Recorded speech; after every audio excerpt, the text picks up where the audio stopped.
Welcome to the Geek Easy. Sit back, grab a libation of your choice, and relax, 'cause it's time to do some geek stuff in the Geek Easy.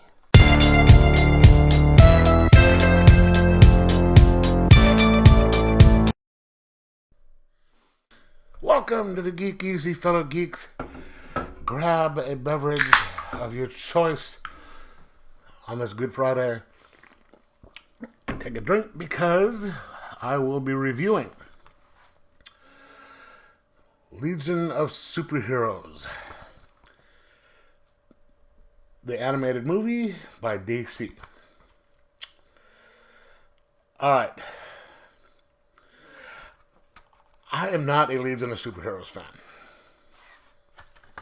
Don't know much about them, other than they're in the 31st century. They deal with Superboy, all this other stuff, and they have flight rings and yada yada yada. But this really isn't about the Legion of Superheroes, per se.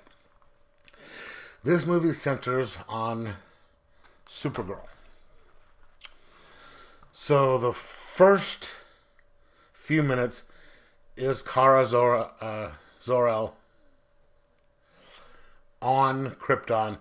She's having a race with her mom, and they make it clear that she is older than Clark, because her mom said something like, "Oh, I have something for you." She's like, "Oh, is this about my baby cousin? He puts anything in his mouth. I don't want to babysit anymore." So they establish the age difference there, and then have her go to Earth, or have her launch, right? And it picks up on Earth, and then shows a little fight scene that she's involved in, which goes badly, which makes it so for the decision for her to go into the 31st century and deal with the Legion of Superheroes. And that's where the rest of the movie unfolds. There's a mystery involving Brainiac 5, Kara, and the Dark Circle, and so on. There's a couple points that I want to get up on this, okay? So when they jump to her being on Earth, it shows her, I think it's in a mall. She's in her civilian clothes, with the big glasses and the hat on sideways and the overalls and stuff. And she's looking for a mall, and she's like, "Computer, map," and all this stuff, like she would on Krypton. And obviously it's not working, because we don't have, computer systems all over the place. When there's a map, like, the thing she's looking at is right there as a map, and it's like, can't just figure out stuff there. And Solomon Grundy attacks, and she gets into a big fight with Solomon Grundy and does a boatload of damage during the fight, until Superman and Batman show up and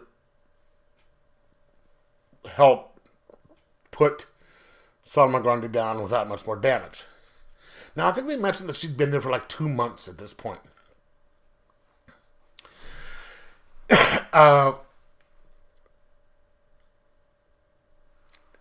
After the fight, some landlord of an apartment building starts yelling at her for doing all this damage to his apartment building. And she's like, "Well, just get your servant robots to rebuild your apartment building are military robots, regular robots. You know, it's like she's stuck on robots and stuff. I know 2 months isn't all that long, but it would be completely obvious, even to anybody, that the technology isn't there and they don't have robots and stuff. So she'd have to be completely just stupid to realize that, yeah, people don't have access to the same technology on Earth as they did on Krypton, and that'd even be without having Clark there to sit there and say, "Hey, look, we're you know." And so that's a whole MacGuffin right there. In order to give a reason for her to get bumped up into the 31st century, where the technology is a little bit better. Which, okay, fine. But that just sort of, it's like, and then during that scene, Batman sees the gun that Salma Granda was using, and sees that it's this very, very, very, very technologically advanced gun, and they want to do this investigation into it, and it sort of hints that it's going to be the Dark Circle, and he's going to investigate into it. But then they leave it at that because they don't follow up on anything. They don't go back to that part of the 21st century, except for the post-credit scene, which sets up for a sequel. So I don't see why they're having that investigation even mentioned if they aren't going to try and solve it in this movie. And yeah, I did sort of like the relationship between Kara and Brainiac 5. You know, and it is the standard, you know, they start out antagonistically, and then they're like, hey, wait a minute, you know, we're more the same than we are dissimilar, and yada, yada, yada.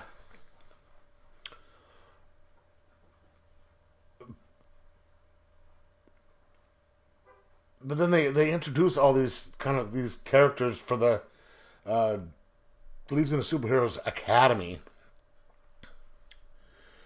that are there, I guess, just for plot points, because they have Arms Fall Off Man and what is it, Bouncing Boy? And it's like, yeah, I mean, I've heard of them, but, you know, really, because at some point they mentioned that, like, you know, why are we even here? We won't even make, you know, the Legion of Superhero Reserve team. And it's true. I mean, so if that was the case, why are they even brought on? Except to have the different characters, but it wasn't as good as I thought it'd be, and maybe it's just that I'm a little bit of I wasn't super excited about it because I'm not a big Legion of Superheroes fan. But it wasn't bad. So I'm gonna give it like a 3 out of 5. Say at least I found it entertaining. If the art had been better, I would have probably enjoyed it, bumped it up a little bit. But the art in here is, you know, when you're reading a comic and it's done kind of cartoony. You know what I mean? You know, the extra thick lines, and You know, sort of like it would be for the funny books as opposed to like a superhero comic. That's what this was like. So the art wasn't.